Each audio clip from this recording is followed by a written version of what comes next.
Om Swastiastu, Assalamualaikum warahmatullahi wabarakatuh. Shalom, salam sejahtera untuk kita semua. Salam harmoni. Sekarang masih Gusti Kana Saraswati. Di sini saya akan memenuhi tugas dari rekan RPBK dan konseling. Di sini buku saya mengacu pada buku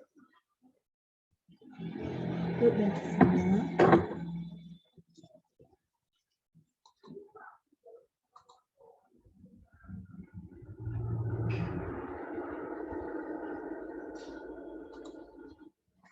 RPBK Intelijensi.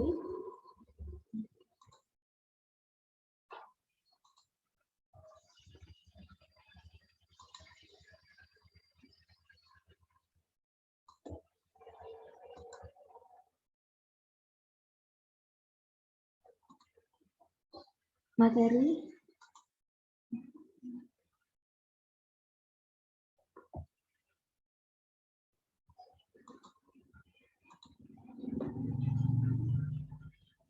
yang pertama ada materi pokok pembahasan, pengertian intelijensi, contoh orang yang memiliki intelijensi yang tinggi dan rendah, menerapkan masing-masing indikator intelijensi.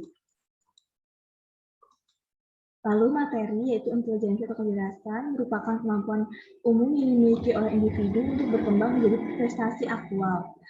Sebagaimana yang dikatakan oleh Darsana 2014, di definisi tersebut mengandung dua indikator.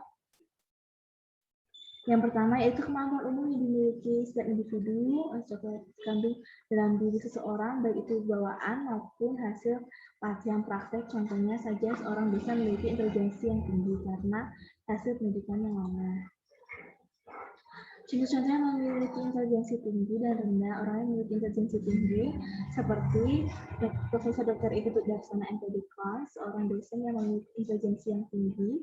Beliau adalah seorang yang menjalani pendidikan dari tingkat rendah hingga tertinggi dan mampu menjadi seorang guru besar di jurusan bidang konseling.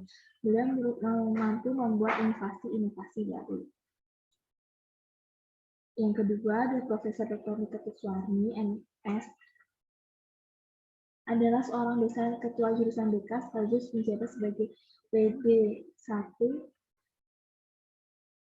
FIP Undiksa.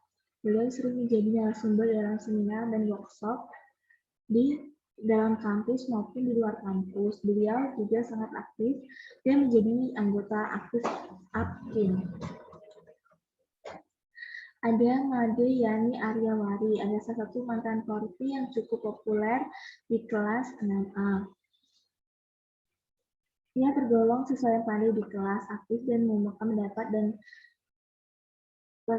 tak segan untuk bisa malu ke depan untuk menjawab sebuah pertanyaan. Ada Iputu Agus Apriliana, ada seorang mahasiswa berprestasi di sekolah. Ia aktif mengikuti organisasi, sering mengikuti olimpiade, mata pembelajaran tertentu. Ia juga pernah mencalonkan sebagai ketua OSIS.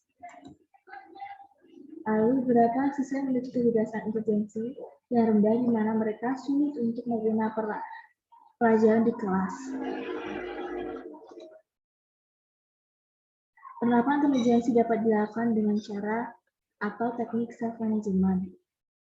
Pada bidang pribadi, jika seorang anak memiliki IQ tinggi, kemudian ia dapat mengasahnya dengan baik dan benar, yang disertai dengan perkembangan kepribadian yang optimal, maka akan berpengaruh pula pada pembentukan kepribadian yang baik, seperti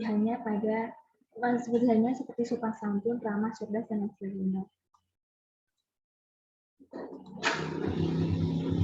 Penerapan intelijensi dapat dilakukan dengan cara teknik self-management. Di bidang sosial, jika seorang anak memiliki IQ yang tinggi, diimbangi dengan interaksi sosial yang baik, kemudian tetap dilakukan pengasahan dalam proses perkembangan, maka akan terbentuk interaksi yang baik pula.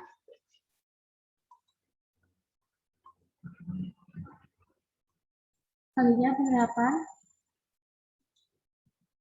intelijensi dan bidang karir. Jika seorang memiliki IQ tinggi, kemudian dia berkembang dengan kemampuan yang dimiliki, maka ia akan dapat memunculkan ide-ide untuk kemajuan dirinya. Walaupun sempat gagal, ia tidak akan pernah putus asa untuk meraih kesuksesan. Berikut lagi yang merupakan dari kategori intelijensi. Kurang lebihnya saya mohon maaf. Tutup dengan para Santi, Om Santi, Santi, Santi.